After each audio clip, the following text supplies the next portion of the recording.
Bismillahirrahmanirrahim. Assalamualaikum warahmatullahi wabarakatuh. Assalamualaikum warahmatullahi wabarakatuh.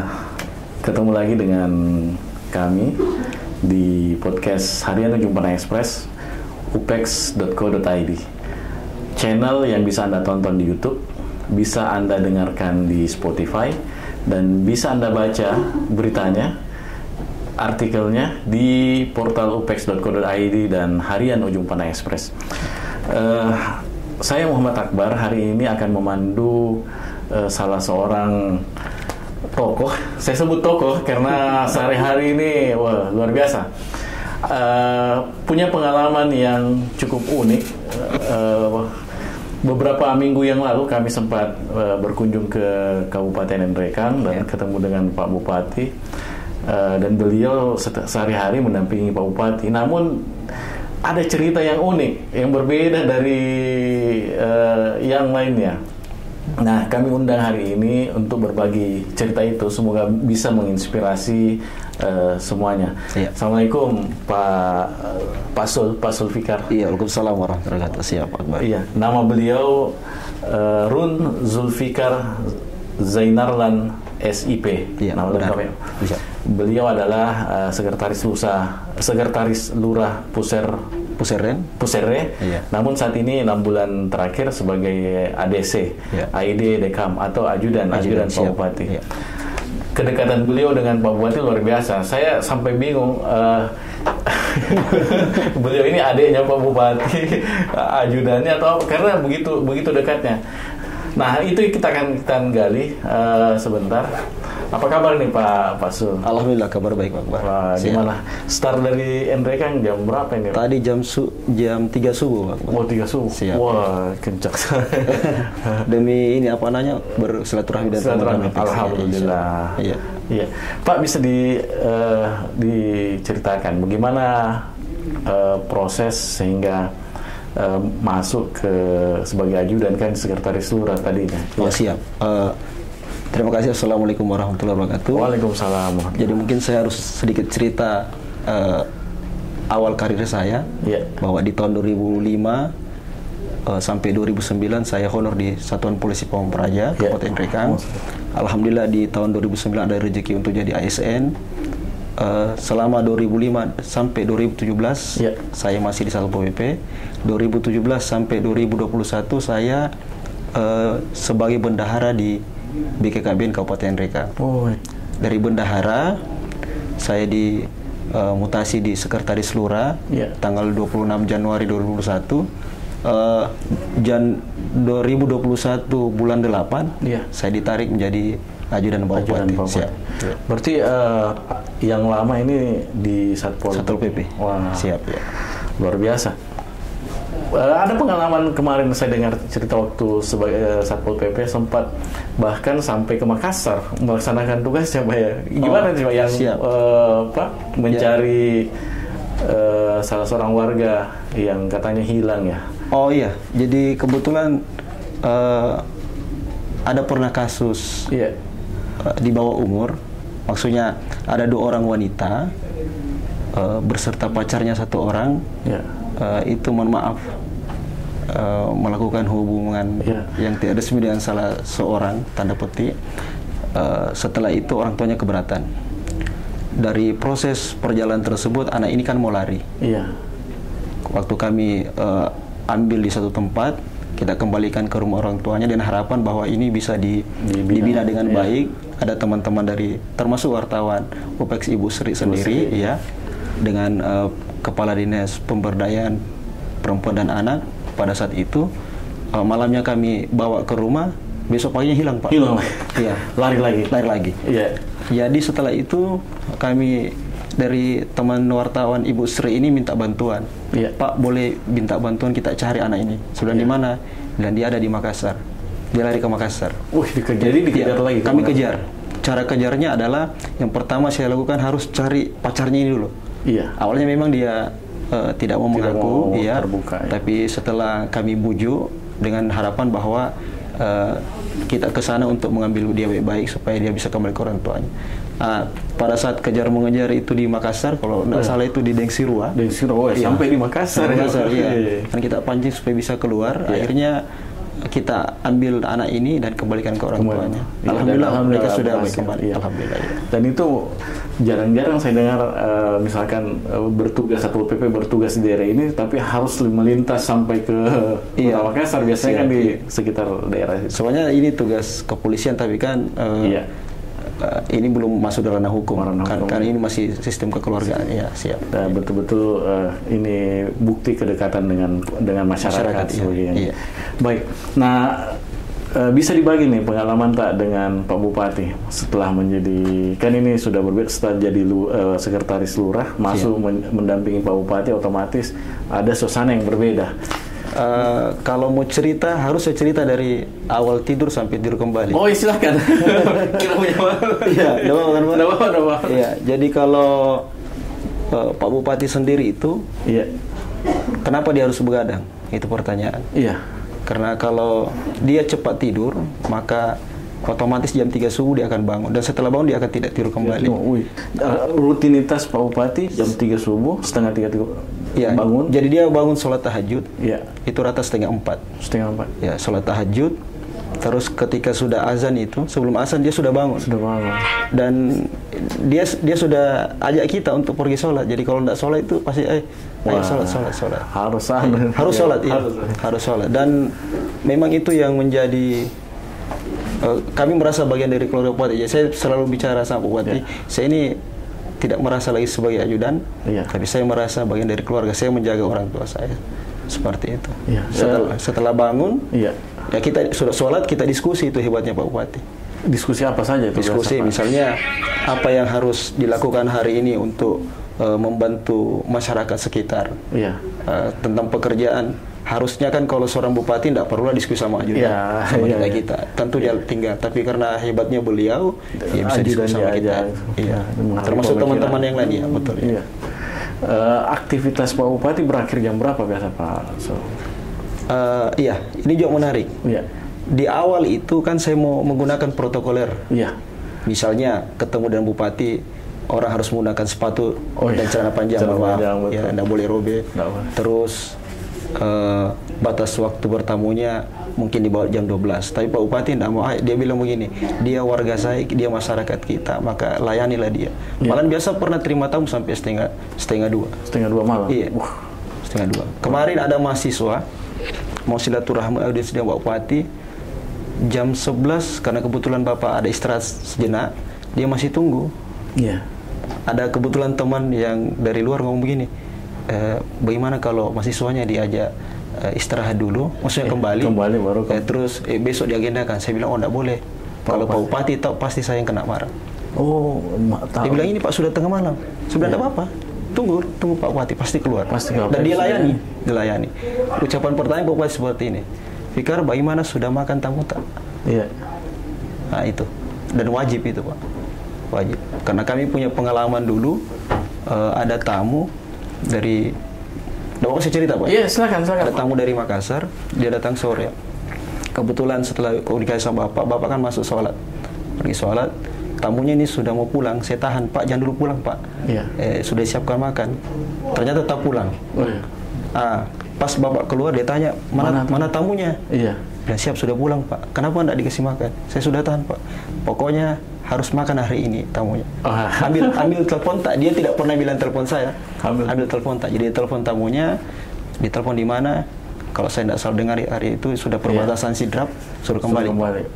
Dan Bapak sendiri yang jamu dan sedikit ada, dia mau masak.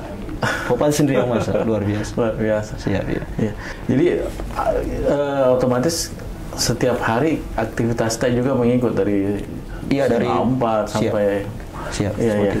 Ada vitamin khusus ini supaya stamina tetap bagus ini. Ini menarik karena banyak orang yang bertanya, Fikar, Pak Bupati minum apa? Saya bilang, saya justru bingung. Saya pernah belikan namanya Inbox itu untuk tambah stamina, dia tidak mau minum. Jamu-jamu atau tidak, hanya Bapak sarapannya kalau subuh itu atau pagi, Energen tambah telur 1 biji. Saya pernah bertanya, Pak, ada doa supaya Bapak kenapa sehat terus.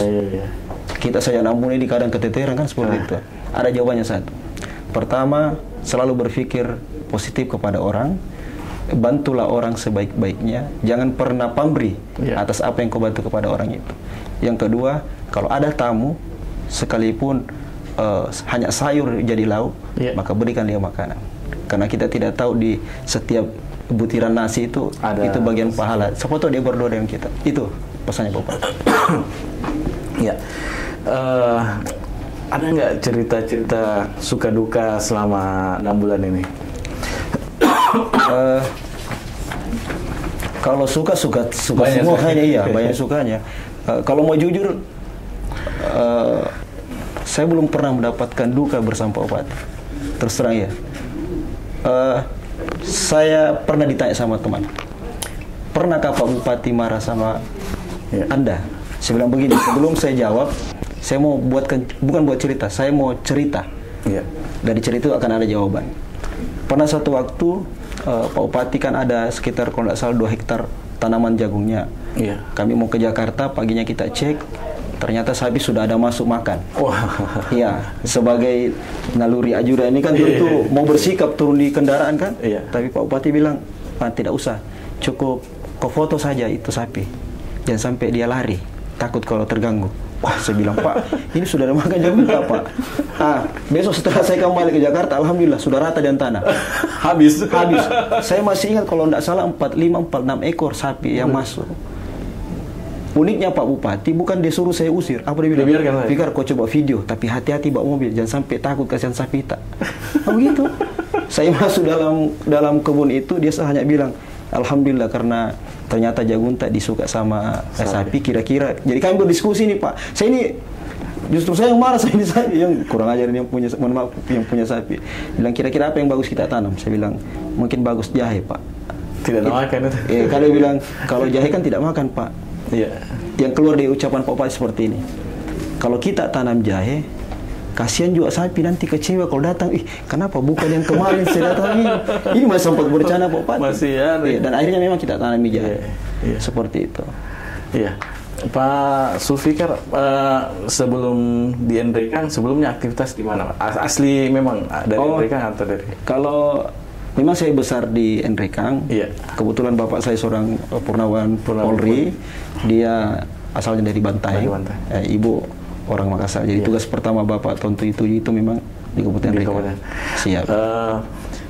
Kalau saya lihat Pak Bupati ini kan sangat hobi dengan aktivitas pertanian, perkebunan. Nah, otomatis sebagai ajudan juga harus ikut dong. Pak Bupati nanam harus ikut nanam. Nah, gimana? Sebelum-sebelumnya memang terbiasa ataukah baru setelah jadi ajudan? Kalau bercocok tanam pernah, tapi tidak seintens dengan ini. Saat ini. Makanya saya pernah bercanda sama Bapak. Sebenarnya saya ini orang bukan yang suka berkebun atau bertani. Tapi setelah saya bergabung dengan beliau, ternyata kecintaan itu muncul. Dan saya pelajari bahwa hukum alam itu berlaku. Ketika kita berempati kepada makhluk, kan itu dia bersikir pada Allah. Pak Bupati bilang begitu. Tanam apa yang bisa kita tanam, jangan kau pikir tumbuhnya nanti Allah yang urus itu. Yang kita pikir bagaimana kita tanam bisa membawa berkah, besar hasil dan kita berikan kepada orang lain. Ada satu hal menarik. 4-5 bulan yang lalu, kan ini sudah kita mau tanam cabai besar-besaran. Memang sudah ada pekerja, ada sekitar 30-40 orang. Di sisi lain, tidak mungkin saya melihat Pak Bupati saya yang menanam dan Ibu Bupati sendiri. Jadi ibu Bupati yang tangannya yang bersih, airnya kotor semua. Jadi kita sebagai ajudan tentu harus lebih tanggap. Ini ada cerita menarik. Pada saat dia mau menanam, naluri ajudan kau pasti apa? Dosa tanam Pak. Saya yang tanam. Apa dia bilang? Kau jangan larang saya untuk berbuat baik. Kau cari juga cabai, kau tanam supaya kau dapat pahala. Itu kalau Bapak. Sama dengan kalau ada sampah. Kalau ada sampah, kan biasanya itu kita yang ambil sampahnya. Dia tidak mau. Jangan kau larang saya untuk bersedekah. Jangan kau larang saya beramal. Ambil juga sampah yang lain supaya sama-sama kita bekerja. Itu luar biasa. Dan Pak Bupati tidak suka pakai forerunner ya? Justru dia agak susah untuk jalan kalau forerunner. Pertama, mungkin stylenya Pak Bupati ya.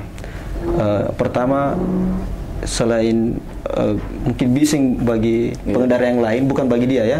Takutnya nanti kalau dia bawa forerder, masyarakat terganggu. Itu. Ada ya. Yang kedua, kalau forerder kan driver harus mengikuti kecepatan. Nah, itu Bapak jaga bahwa keselamatan juga lebih utama, walaupun memang kadang dibutuhkan kecepatan. Seperti itu. Dan yang terpenting mungkin juga Pak Bupati tidak mau seolah-olah ada sekat, ada jarak. Justru itu warga. Tidak mau ada jarak.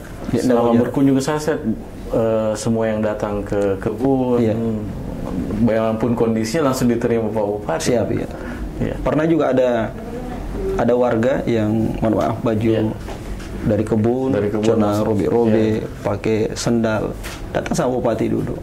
Apa tindakan ajudannya? Tetap saya protektif, tetap waspada, sekalipun itu warga.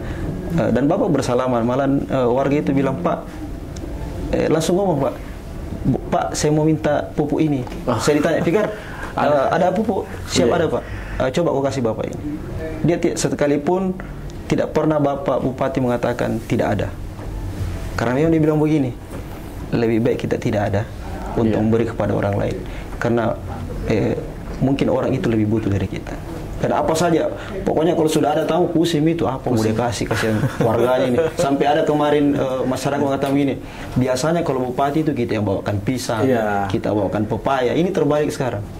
Bupati yang sudah siapkan ya, seperti itu. Ada kesulitan tidak selama mendampingi Pak Bupati?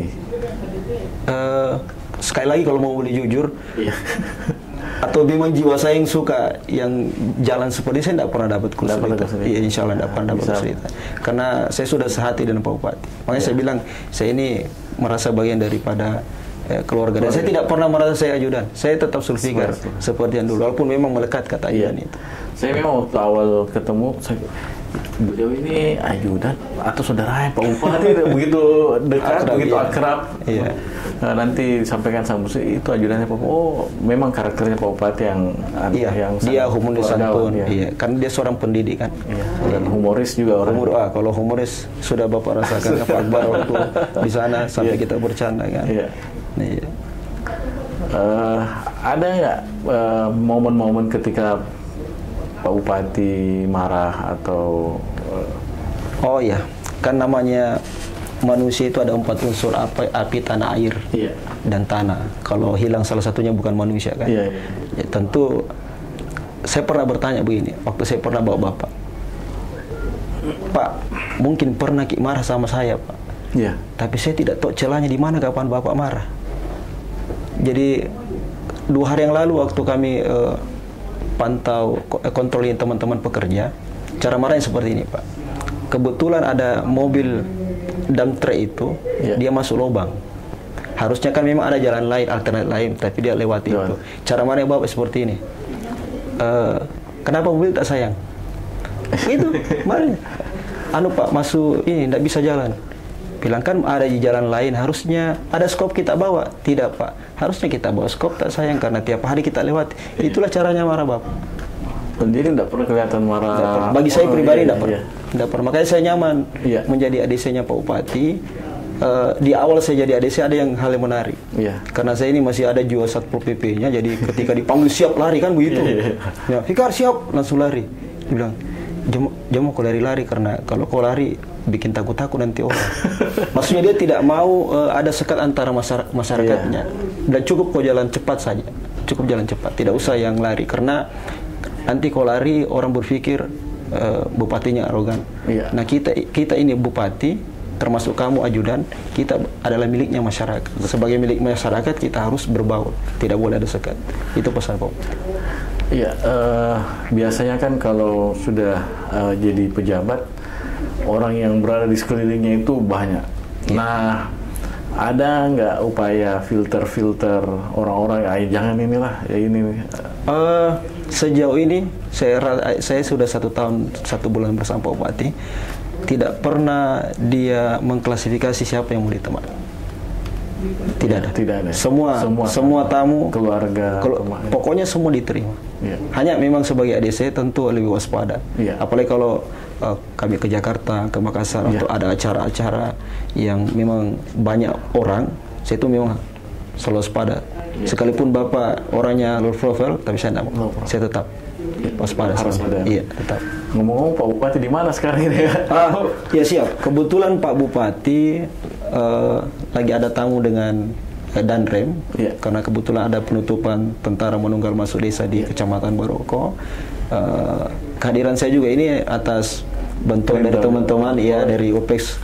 Terima kasih atas undangannya. Terima kasih. Iya, jadi teman UPEX sudah sampaikan ke Pak Bupati. Saya disampaikan, bagaimana Bang, mau bisa ke jalan-jalan ke kantor? Saya bilang kalau ada izin dari Pak Bupati. Setelah disampaikan, alhamdulillah diizinkan. Saya seperti itu. Iya, kami mengundang karena memang ini menarik. Kami biasanya kalau ketemu dengan pejabat-pejabat, ajudannya kan tegang. Nah ini mulai Pak Bupatinya, ajudannya sangat welcome dan humoris. Nah kemudian kami dengar banyak cerita-cerita yang menarik, pengalaman-pengalaman yang belum tersampaikan. Padahal itu bisa menjadi bahan, setidaknya jadi bahan inspirasi Pak Zulfikar. Nah itu mungkin ada harapan-harapan nih Pak Zulfikar ke depan. Kira-kira apa yang menjadi harapan Pak Zulfikar ini ke depan buat untuk Pak Bupati, masyarakat? Iya, kalau harapan yang pertama sebagai warga ini, saya bicara sebagai warga, mudah-mudahan Allah memberikan kesehatan, kemuliaan, dan rezeki yang banyak kepada Pak Bupati. Karena tanpa itu kita tidak bisa berbuat apa-apa. Yang kedua, saya selalu berdoa. Dalam doa itu saya berpikir, ya Allah, berikanlah umur panjang kepada beliau dan semua masyarakatnya menjadi damai. Seperti itu. Artinya seluruh warga Nrekan selalu damai sejahtera ya. Tidak ada lagi yang gontok-gontok. Ya, sekalipun mungkin ada, tapi kan ada pesannya Pak Bupati begini. Ketika kamu dicemooh orang, tidak perlu membalas. Tidak perlu. Mungkin saya juga tertular dari ilmunya Bapak ini. Ya awalnya kan saya orangnya Pak, orangnya berapi-api. Kalau ada masalah, apalagi kalau misalnya sama anak kan biasa kita ini ada emosi sama anak. Tapi setelah saya bergabung sama Bapak, karena hanya dia bilang saya tidak pernah marahi anak saya. Tidak pernah. Dan memang begitu luar biasa. Dia betul-betul tuturi handayani sama orang dan selalu ada solusi. Penyampaiannya begini, ketika ada masalah kamu jangan gegabah. Analisa dulu, kalau ada yang melapor dikunyah-kunyah dulu. Jangan langsung kau terima. Konfirmasi. Iya, itu caranya Bapak. Jadi saya belajar dari Bapak seperti itu. Berarti ada matang benar bagi seorang pemimpin. Baik, Pak Zulfikar, ini sebenarnya tidak terasa sudah setengah jam. Beliau selain hadir di redaksi UPEX, sebentar ada aktivitas di Klaro. Siap, ya. Mendampingi Ibu Hari Kesatuan Gerak PKK. Kebetulan ada lomba, kami dipercayakan untuk melatih ibu-ibu, ada lomba besok. Jadi tugas khusus. Iya. Tugas khusus. Iya, baik. Makasih banyak Pak Zulfikar. Siap, Pak Maria. Meluangkan waktunya ke redaksi kami. Beginilah kondisinya redaksi kami Harian Kehidupan Express. Ini studio ini kita gunakan untuk selain menggali dan menuangkan dalam bentuk tulisan, berita dalam bentuk tulisan di koran, kita juga dituangkan di portal upex.co.id. Nah kan sekarang multimedia, banyak media untuk bisa mendengarkan atau bisa menonton, bisa membaca atau bisa mengakses berita. Nah kita juga masuk ke situ, kita bisa diakses lewat YouTube, channel upex.co.id dan Spotify. Nah mudah-mudahan berita-berita kita bisa dirasakan manfaatnya oleh para pembaca dan seluruh lapisan masyarakat lah. Insya Allah, dan saya mudah-mudahan teman-teman dari UPEX juga lebih banyak lagi berkunjung ke Nrekan. Siap. Dan ada pesan Pak Bupati, titip salam dengan keluarga yang ada di UPEX. Mudah-mudahan beliau bisa meluangkan waktunya. Ada tambahan sedikit. Iya, silakan. Di mana Bapak sebagai seorang bupati yang tidak terlalu protokoler. Contoh, kalau ada masyarakat, ada yang mau ditandatangani, saya biasa sama misalnya kepala dinas atau kepala bidang, posisi di mana? Misalnya saya dalam perjalanan di Makassar itu hari, harus ditandatangani disposisinya. Pak Bupati bilang begini, kita ketemu di mana, itu hari terakhir di Lawoi. Jadi di depan mobil, Pak. Kebetulan macet. Jadi Pak Bupati turun di mobil, di depan mobil itu. Dia tanda tangan. Dan itu bukan 1-2 kali, Pak. Bukan 1-2 kali. Sering sekali. Iya. Kadang juga biasa main-main, Fikar coba belakangmu dulu. Iya, siap. Kalau dipikir, kalau mau protokol, ngapain mau di pinggir jalan, Pak? Nanti sampai Ada kadang juga Bapak sudah mau berangkat, ada orang baru bawa tanda tangan, berkas, dia tanda tangan, tidak pernah dia tolak. Tidak pernah juga berubah muka bahwa, kenapa terlambat. Dia selalu bilang, kita adalah pelayan. Karena kalau tidak jadi bupati, masih merasa bupati, ini yang bahaya. Ini yang bahaya. Itu yang bahaya. Oke, siap ya. Makasih banyak Pak Zulfikar atas kisah-kisah yang menarik di balik keseharian Pak Bupati Endrekang dari perspektif ajudan beliau. Sahabat UPEX, demikian perbincangan kita. Memang singkat, tetapi mudah-mudahan bisa bermanfaat bagi kita semua. Ini bisa Anda nonton di YouTube, bisa Anda dengarkan di Spotify, bisa Anda baca dalam bentuk artikel di upex.co.id dan harian Ujung Pandang Express. Terima kasih Pak Zulfikar. Assalamualaikum warahmatullahi wabarakatuh. Assalamualaikum warahmatullahi wabarakatuh. Luar biasa.